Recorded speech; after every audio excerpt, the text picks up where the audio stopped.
جو 10 دن ہیں، یہ درمیان کا جو عشرہ ہے، اس میں اب مغفرت ہے تو اب یہ رحمت کے ساتھ خاص نہیں ہے. تو عزیزان ملت، ہمیں معلوم ہونا چاہیے کہ اللہ رب العزت اپنی رحمت کو جب ایک بار وا کر دیتا ہے، جب ایک بار کھول دیتا ہے، جب ایک بار ہم پر لٹانا شروع کرتا ہے، تو اس پورے مہینے اللہ کی رحمت ہمارے لیے عام ہو جاتی ہے. ایسا نہیں ہے کہ درمیان کے عشرے میں جب درمیان کا عشرہ جسے مغفرت کہا گیا ہے تو جب وہ شروع ہو تو اس میں رحمت نہ ہو. نہیں عزیزان ملت، اللہ رب العزت ارحم الراحمین ہے. وہ اس ہماری مغفرت بھی فرماتا ہے اور ساتھ ہی ساتھ ہماری ہم پر رحمت بھی نازل فرماتا ہے.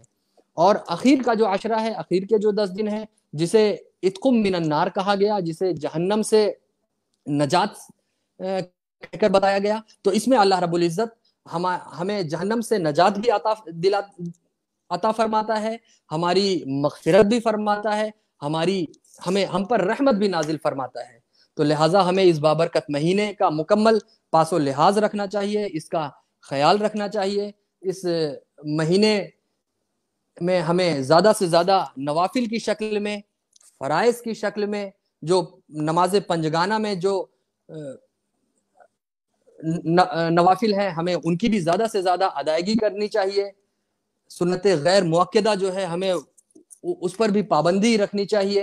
اور ان نماز پنجگانہ میں جو نوافل ہیں، اس کے علاوہ سے بھی ہمیں نوافل کا اہتمام کرنا چاہیے، چونکہ ابھی ہم نے حدیث کی روشنی میں سمجھنے کی کوشش کی کہ ایک نفل اگر کوئی ادا کرتا ہے اس بابرکت مہینے میں، تو دیگر مہینوں میں ادا کیے جانے والے ایک فرض کے ثواب کے برابر اس کا ثواب اللہ رب العزت اس بابرکت مہینے میں ایک نفل کی ادائیگی پر وہ ثواب عطا فرماتا ہے. لہٰذا ہمیں زیادہ سے زیادہ اچھے کام کرنے چاہیے، اپنے ماں باپ کی خدمت کرنی چاہیے.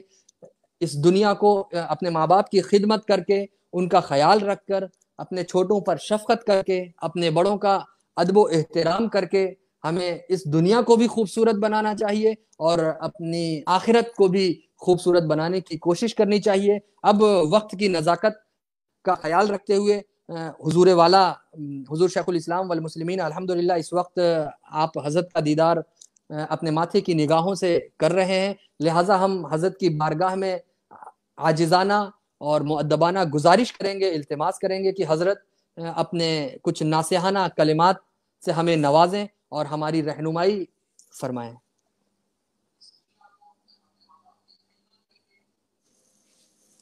بسم اللہ الرحمن الرحیم.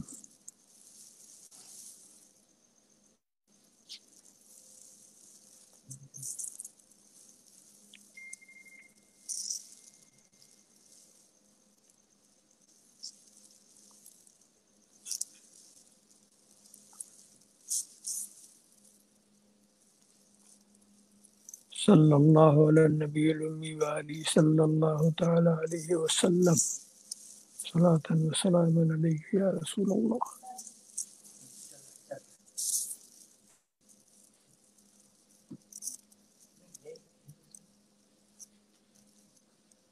بات میں نے یہاں سے شروع کی تھی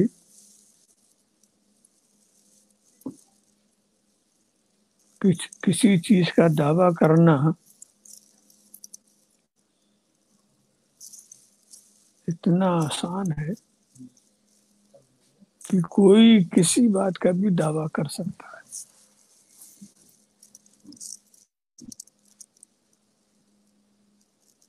یہاں تک کہ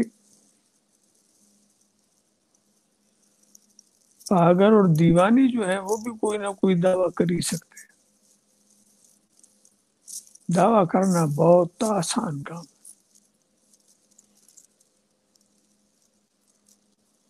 مگر مشکل وہاں پڑتی ہے جب اس کو دلیل پیش کرنا. دعویٰ تو کچھ بھی کر سکتے ہو، مگر دلیل جب پیش کرنی تو یہ پاگلوں اور دیوانوں کا کام نہیں. دلیل پیش کرنا کچھ آسان کام نہیں.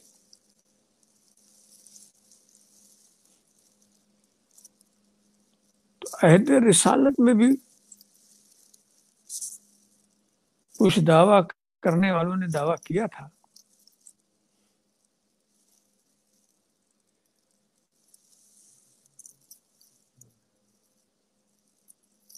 دعویٰ بڑا زبردست تھا. نحن ابناء اللہ واحباؤہ،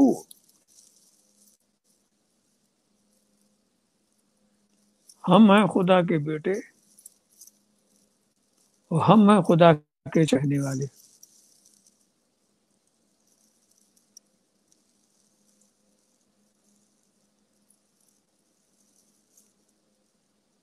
دو دعویٰ ایک ہی سانس میں کرنے والوں نے کر دیا. اب ان سے دلیل مانگی جا رہی ہے. اسلام ان سے دلیل چاہتا ہے. دلیل دو.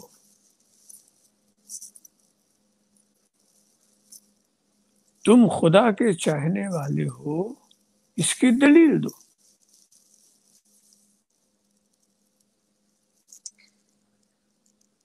یہاں سمجھنے کی بات یہ ہے کہ انہوں نے دعویٰ دو کیا اور دلیل ایک بات کی مانگی جا رہی ہے. دعویٰ یہ کیا ہم خدا کے بیٹے اور ہم خدا کے چاہنے والے، اور دلیل یہ مانگی، دلیل دو کہ تم خدا کے چاہنے والے ہو. اس میں حکمت یہ ہے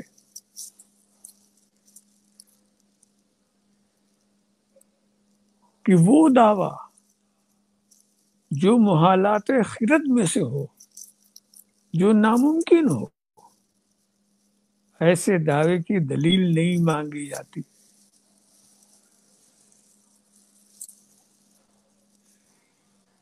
وہ ایسا باطل ہوتا، اس لائق ہی نہیں رہتا اس کی دلیل مانگی جائے. اس لیے کہ دلیل مانگنا اس بات کی طرف اشارہ کرے گا کہ مانگنے والا بھی شک میں ہے، جبھی تو دلیل مانگ رہا.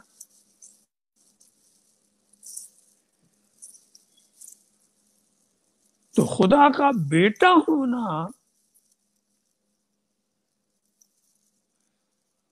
یہ ایسا دعویٰ نہیں کہ اس کی دلیل مانگی جائے.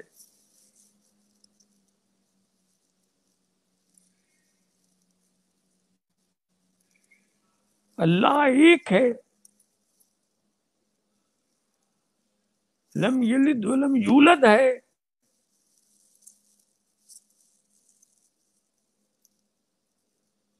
اس پر دلیل کا سوال نہیں. خدا کا چاہے بیٹا تو ہو ہی نہیں سکتا، دلیل اس کی مانگی جاتی جس کا ہونا ممکن ہو. خدا کا بیٹا تو نہیں ہو سکتا، اس کی دلیل ہی نہیں مانگی گئی. ہاں چاہنے والے ہو سکتے ہیں، یہ دعویٰ ہے. اور جب چاہنے والے ہوتے ہیں تو اب ان سے کہا جاتا ہے کہ تم اس بات کی دلیل دو کہ تم خدا کے چاہنے والے ہو. یہ ممکن ہے، چاہنے والا ہونا ممکن ہے، اس کی دلیل دو.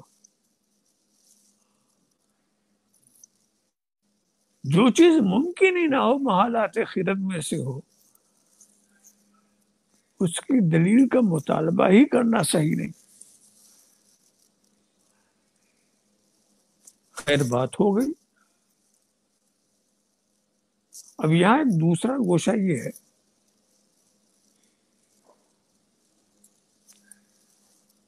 کہ دلیل دینے والا اپنی مرضی کے مطابق جو چاہے دلیل دے، یہ آزاد ہوتا، بالکل آزاد ہوتا. مگر یہاں آزاد نہیں چھوڑا گیا ہے.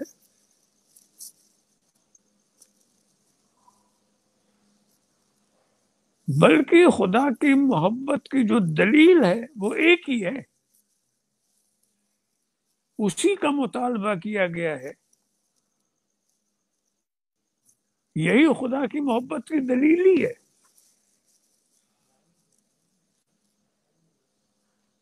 تو اب ان سے دلیل میں کہ اگر تم خدا کے چاہنے والے ہو تو میرے محبوب کی اتباع کو دلیل میں پیش کرو.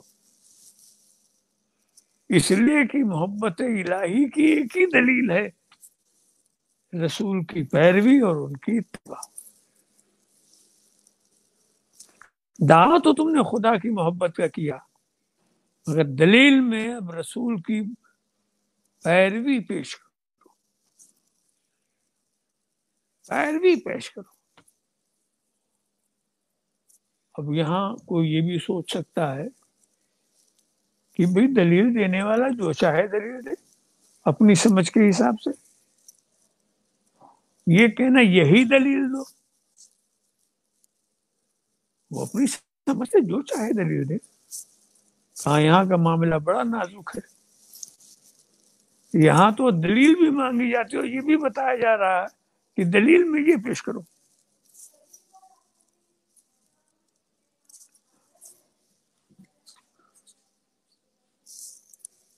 اب یہ بات کو اور بھی اہم بنا دیتی ہے. وہ اپنے طور پر کہہ سکتے ہیں نا کہ اگر ہم خدا کے چاہنے والے نہ ہوتے تو خدا تک پہنچنے کی ہم کوشش کیوں کرتے؟ خدا تک پہنچنے کی ہماری کوشش یہ دلیل ہے کہ ہم خدا کے چاہنے والے. ہو سکتا ہے کہ جو ذریعہ ہم خدا تک پہنچنے کا بنا رہے ہیں وہ غلط ہو، ذریعہ غلط ہو سکتا ہے، مگر ہمارے ارادے کو آپ کیسے کہہ سکتے ہیں کہ ہمیں خدا تک پہنچنے کا ارادہ نہیں ہے؟ یہ آپ کہہ سکتے ہیں کہ جس ڈھنگ سے تم پہنچنا چاہتے ہو وہ راستہ نہیں ہے. یہ ہو سکتا. کوئی شخص حج بیت اللہ کے لیے نکلے اور یہ سوچے کہ حج کے لیے سب اسی ذریعے سے ہو کے جاتے ہیں، کشتی پر بیٹھ کے، جہاز پر بیٹھ کر. کوئی فضا میں اڑ کے جاتا ہے، کوئی کسی اور راستے سے جاتا ہے، مگر اسی دریا پہ تو جاتا ہے، اسی سے تو راستہ ہے. تو ہم کو کیا ضرورت ہے جہاز کا واسطہ لینے کے لیے، کشتی کا واسطہ لینے کے لیے؟ چھلانگ لگا دو، سمندر میں چھلانگ کے ہم تیر کے نکل جائیں گے. تو یہ تو کہا جا سکتا ہے کہ وہ منزل تک نہیں پہنچے گا، وہ تباہ ہو جائے گا، وہ ختم ہو جائے گا. مگر یہ کیسے کہتے ہو کہ اس کا حج کا ارادہ نہیں تھا، کعبے سے اسے محبت نہیں تھی، اسی محبت نے تو چھلانگ لگوا دیا.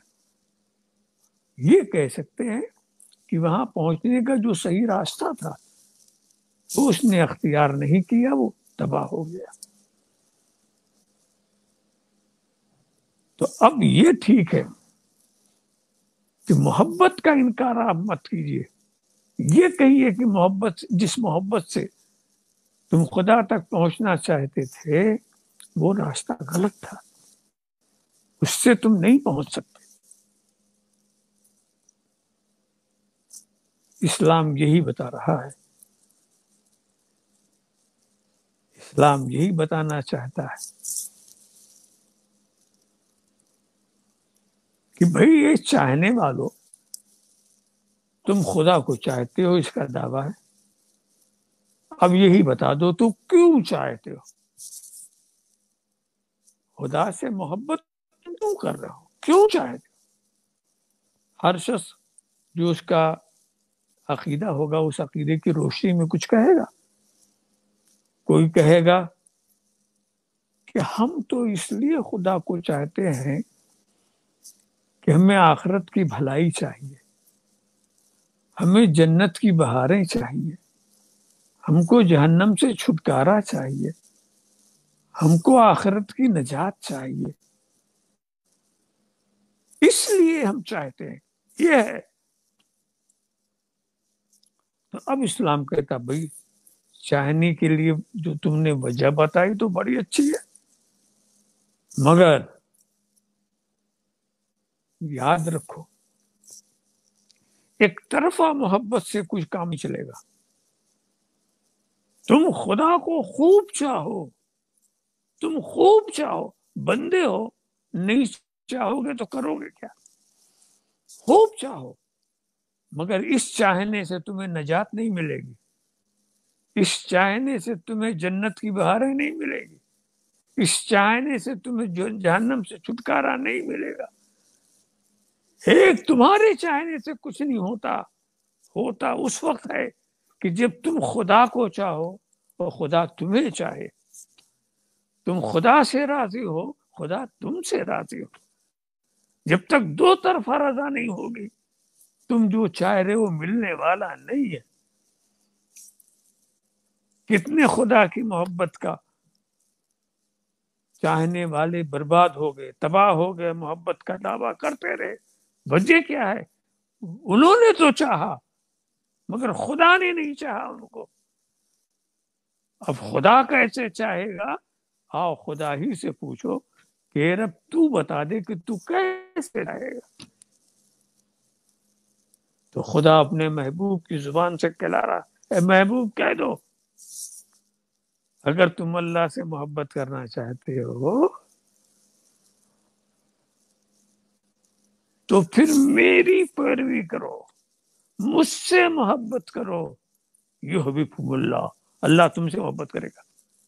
بیچ میں میری اتباع ہے، تم جب میری اتباع کرو گے تو خدا تم سے محبت کرے گا، اور جب خدا تم سے محبت کرے گا تو وہ ساری باتیں جو تم چاہتے ہو اس کی محبت کے سائے میں تم وہاں پہنچ جاؤ گے۔ تو اصل چیز یہ، اب اس میں ایک چیز یہ ہے کہ یہیں سے پتا چلا کہ اسلام جو ہے وہ خدا کی محبت کو اہمیت دیتا ہے، اس کی محبت کے بغیر کچھ نہیں۔ خدا تم سے راضی ہو، پورا دین ہمارا جو ہے وہ صرف خدا کو راضی کرنا ہے، تو اپنے بنائے ہوئے اصولوں سے راضی مت کرو، خدا ہی سے پوچھو کہ وہ کیسے راضی ہو۔ آپ کے بنائے ہوئے اصولوں سے کیسے کیسے آپ نے بنائے کہ ہم یہ پوجیں گے تو خدا راضی ہو جائے گا، ہم وہ چلیں گے تو خدا کا نہیں، خدا ہی سے پوچھو کہ وہ کیسے راضی ہوگا۔ اس لیے پورا ہمارا جو قانون ہے، اسلام کا قانون مسلمانوں نے نہیں بنایا ہے، خدا نے جو دیا ہے وہ ہم نے مان لیا۔ اس میں راز یہی ہے کہ جو خدا دے گا، جس سے خدا راضی ہوگا، تو یہ تو یقینی بات ہوگی۔ کیا ضروری کہ ہمارے بنائے ہوئے قانون سے خدا راضی ہو؟ ارے ہم اپنی مرضی سے تو اپنے سامنے والوں کو نہیں راضی کر سکتے، معمولی بات میں سامنے والے کو۔ اب اس کو ایسے بہت ہی موٹی مثال سے ایک صاحب آئے، انہوں نے کہا، کچھ لے کر آئے میرے پاس، ارے صاحب یہ کیا لا ہے؟ کہا صاحب یہ بہت قیمتی حلوہ ہے، بڑا قیمتی حلوہ ہے۔ تو میں نے کہا میں تو نہیں کھاتا، میٹھا میں نہیں کھاتا، میرا پرہیز چل رہا۔ دوسرے صاحب آئے، وہ اپنا بریانی بنا کے لے آئے، کہا یہ کیا ہے؟ بریانی، ارے بریانی بھی میں نہیں کھاتا۔ اب اس طرح سے لوگ آتے رہے، اپنی سمجھ سے کچھ لاتے رہے، اور میں انکار کرتا رہا، نہیں چاہیے نہیں چاہیے نہیں چاہیے۔ انہیں کے بیچ میں ایک شخص اور آیا، اس نے میرے کان میں کچھ کہہ دیا، میں نے اس کے کان میں کچھ کہہ دیا، وہ چلا گیا۔ اب وہ لے کے کچھ آتا ہے دیا، میں نے اس کو کھانا شروع کر دیا، تو لوگ دیکھ کے حیران ہو گئے کہ ہم نے تو اتنی محنت کیا، کیا کیا بنا کے لائے، نہیں چاہیے نہیں چاہیے، یہ کیا لے کے آیا؟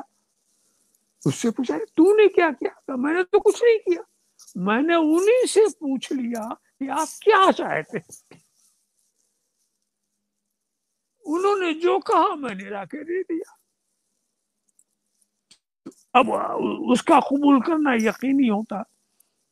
تو یہ رب تبارک و تعالی کہ اگر تم مجھ سے محبت کرنا چاہتے ہو، مجھے راضی کرنا چاہتے ہو، تو میرے رسول سے محبت کرو اور ان کو راضی رکھو، یحببکم اللہ، اللہ تمہیں محبوب بنا لے گا۔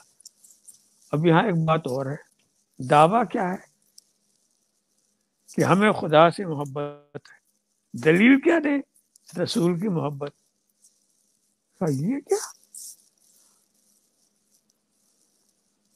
یہ کیا بات ہے؟ جس سے محبت کا دعویٰ ہے، دعویٰ محبت اور دلیل رسول کی محبت۔ کہا علیہ السلام نے ایسے ہی نظام رکھا ہے، دعویٰ اوپر کا، دلیل نیچے کی، دعویٰ اوپر کا، دلیل نیچے کی۔ کیوں؟ اس میں مسئلہ یہ ہے کہ خدا کی محبت کا دعویٰ کرنے والا، خدا کی محبت کا دعویٰ کرنے والا یہ تو ہو سکتا ہے خدا کو چاہے مگر رسول کو نہ چاہے، یہ تو ہو سکتا ہے۔ خدا کی محبت کرنے والے کہاں سے کہاں تک چلے گئے، رسول کی محبت کا وہ دعویٰ بھی نہیں کرتے، نہ کوئی نصرانی کر رہا، نہ کوئی یہودی کر رہا ہے، خدا کی محبت کا دعویٰ کرنے والا ہے، رسول کی محبت کا دعویٰ بھی نہیں کر رہے۔ مگر جو رسول کا چاہنے والا ہے وہ یقیناً خدا کا چاہنے والا ہے۔ دعویٰ اوپر کا، دلیل نیچے کی، یہ نیچے کی دلیل دونوں سے ملاتی۔ یہیں سے ہم اور سبق دینا چاہتے ہیں۔ اگر تمہیں اس بات کا دعویٰ ہے، تمہیں رسول سے محبت ہے، تو صحابہ اور اہل بیت کی محبت دلیل میں پیش کرو، صحابہ اور اہل بیت کی محبت دلیل میں پیش کرو۔ محبت رسول کی ہے، وہ تو دعویٰ ہے، دلیل میں صحابہ اہل بیت کی محبت پیش کرو۔ کیوں؟ کہ رسول کی محبت کرنے والا، محبت کا دعویٰ کرنے والے بہت ہیں، جو صحابہ کے دشمن بھی ہیں، اہل بیت کے دشمن بھی ہیں، وہ دعویٰ کرنے والے بہت ہیں، سب کچھ۔ مگر صحابہ و اہل بیت سے جو محبت کرتا ہے وہ یقیناً رسول سے محبت کرتا ہے، یقیناً رسول سے محبت کرتا ہے۔ رسول کی محبت کا صرف دعویٰ اگر کوئی کرے تو ان سے یہی کہے گا صحابہ اہل بیت کی محبت دلیل میں پیش کرو۔ ہو سکتا ہے کہ تم رسول کی محبت کا دعویٰ کرو، صحابہ کا نہ کرو، اہل بیت سے نہ کرو۔ ایسی مثالیں ہیں، کچھ ہیں جو اہل بیت کو مانتے ہیں تو صحابہ کو نہیں مانتے، کچھ ہیں جو صحابہ کو مانتے ہیں اہل بیت کو نہیں مانتے۔ مگر جو صحابہ اہل بیت کو مانتے ہیں وہ رسول کو ضرور مانتے ہیں۔ اب اگر آپ نے کہا ہاں صاحب ہم کو صحابہ اہل بیت سے محبت ہے، ہم اس وقت کہیں گے کہ صحابہ اور اہل بیت سے محبت ہے تو ائمہ طریقت، مجتہدین طریقت، امام اعظم، امام شافعی، امام مالک، امام احمد ابن حنبل، ان ائمہ کی محبت دلیل میں پیش کرو. تم کو صحابہ علیہ بیت سے اگر محبت کا دعویٰ ہے، ان کی محبت دلیل میں پیش کرو. کیوں یہ ہو سکتا کہ صحابہ کی محبت کا دعویٰ کرنے والا، اہل بیت کی محبت کا دعویٰ کرنے والا نہ حنفی ہو، نہ شافعی ہو، نہ مالکی ہو، نہ حنبلی ہو، مگر کوئی مالکی، کوئی شافعی، کوئی حنبلی، کوئی حنفی اگر سچا حنفی ہے، سچا شافعی ہے، تو ایسا ہو ہی نہیں سکتا کہ وہ صحابہ علیہ بیت سے محبت نہ کرے. دعویٰ اوپر کا، دلیل نیچے کی. اب اس کے بعد اگر آپ ائمہ طریقت سے محبت کا دعویٰ کرتے ہیں تو ہم کہیں گے کہ دلیل میں ائمہ طریقت کی محبت پیش کرو. تم ائمہ شریعت کا دعویٰ کرتے ہیں، ائمہ شریعت کی محبت کا، تو ائمہ طریقت کی محبت پیش کرو. اس لیے کہ ہو سکتا ہے کہ کوئی ائمہ شریعت کی محبت کا دعویٰ کرے مگر بزرگوں کو نہ مانے، قادری بننے کو تیار نہ ہو، چشتی ہونے کو تیار نہ ہو. یہ کوئی ضروری نہیں، مگر جو چشتی ہوں گے، جو قادری ہوں گے، جو نقشبندی ہوں گے، وہ سہروردی ہوں گے. ہو ہی نہیں سکتا کہ مجتہدین سے محبت نہ کرے. تو دعویٰ اوپر کا، دلیل نیچے کی. اسی لیے ہم نے ایسا دامن، کہتے ہیں کہ غوث کا دامن نہیں چھوڑیں گے، خواجہ کا دامن نہیں چھوڑیں گے. کیوں؟ ہم نے وہ دامن ہاتھ میں پکڑا دیا ہے کہ یہ دامن تمہارے ہاتھ میں آ جائے تو صحابہ کا دامن بھی تمہارے ہاتھ میں، تابعین کا بھی دامن تمہارے ہاتھ میں، رسول کا بھی دامن تمہارے ہاتھ میں. تو ہم ایسا دامن پکڑا دے رہے ہیں، وہ دامن مل جائے تو سارے دامن ہاتھ میں. تو دعویٰ اوپر کا، دلیل نیچے کی. اس آیت کریمہ کے گوشہ تھا جو میں نے بیان کر دیا. پھر انشاءاللہ کسی اور